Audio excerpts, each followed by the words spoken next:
ठिकाणी राजेंद्र रूपचंद पाटील आमचे महाराष्ट्र राज्य अपंग कर्मचारी अधिकारी संघटनेचे जिल्हाध्यक्ष तथा विभागीय अध्यक्ष हे 30 मे 2025 रोजी सेवानिवृत्त झालेले होते। हे शिक्षण विभागामध्ये त्यांची प्रदीर्घ 39 वर्ष सेवा त्यांनी दिलेली होती। या सेवेमध्ये आर पाटील सरांनी कित्येक दिव्यांग कर्मचारी अधिकारी सुशिक्षित बेरोजगार यांच्या कुटुंबाला हातभार या ठिकाणी दिलेला होता। त्यांच्या हातून कित्येक दिव्यांगांचं या ठिकाणी भलं करण्यासाठी आर पाटील सरांनी हाडाचे मणी आणि रक्ताचं पाणी या ठिकाणी केलं आणि प्रचंड ऊर्जा शक्ती असलेलं व्यक्तिमत्व ज्या दिव्यांगत्वावरती त्यांनी चांगल्या पद्धतीनं मात करून या दिव्यांगांना एक आर्थिक आणि सामाजिक प्रबळ या ठिकाणी सशक्त बनवण्यासाठी आर पाटील सर या ठिकाणी ऊन तहान या ठिकाणी कोणत्याही संकटाची या ठिकाणी तमा न बाळगता हे दिव्यांग कर्मचारीसाठी धावत पळत असत। यांच्या आयुष्यामध्ये प्रचंड समस्या या ठिकाणी आल्यात आणि दिव्यांगांना योग्य तो न्याय द्यावा, दिव्यांगांना या ठिकाणी अभय मिळावं। दिव्यांग बंधू भगिनी अत्यंत समस्येमध्ये प्रतडीत असतात। अधिकारी वर्ग त्यांच्यावरती वेगवेगळ्या पद्धतीनं दबाव आणतो किंवा त्यांना या ठिकाणी जाणीवपूर्वक मानसिक त्रास देण्याच्या हेतूने या ठिकाणी काही अधिकारी वर्ग छळ करतात।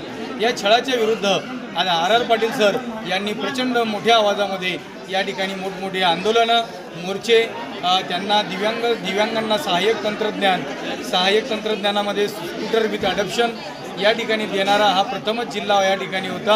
आर पाटील सरांच्या नेतृत्वामध्ये शिक्षकांना मिळणारे कर्णबधिर यंत्र असेल, त्यांना ब्रेन लिपीचे यंत्र असतील किंवा दिव्यांगांना सहाय्यक तंत्रज्ञानामध्ये स्कूटर विथ अडॉप्शन असेल, हे प्रचंड प्रमाणामध्ये एकमुस्त या ठिकाणी मिळालेलं होतं। आणि आर पाटील सर हे कुटुंबासाठी सुद्धा कुटुंब प्रमुख म्हणून अतिउत्तम माणूस या ठिकाणी होते।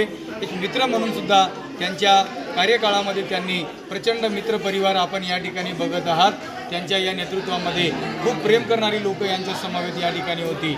आबांनी गेल्या 4 नोकऱ्या सोडून ही 5वी नोकरी या ठिकाणी धरली।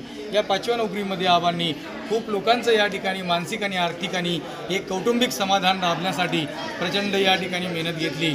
आर पाटील सर हे एक अवलिया व्यक्तिमत्व आपण या ठिकाणी बघत आहात। यांच्या आयुष्यामध्ये खूप यांनी वेगवेगळे संकट या ठिकाणी झेललेली आहे। त्यांच्या संकटावरती मी एक 4 ओळीची या ठिकाणी कविता मी तुम्हाला सादर करतो।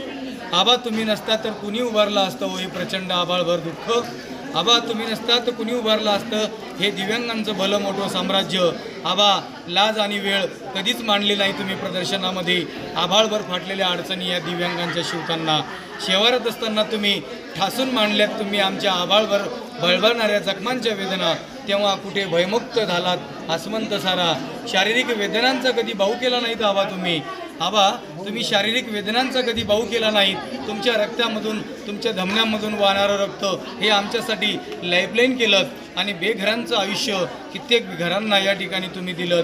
आबा असावी कारकीर्द तुमची अशी पुढची की आसमंत खजील व्हावा, आरोग्य उत्तम लाभो तुम्हाला चोहीकडे, आबा हे नाव गुणगुणत राहावा, आबाच हे नाव गुणगुणत राहावा।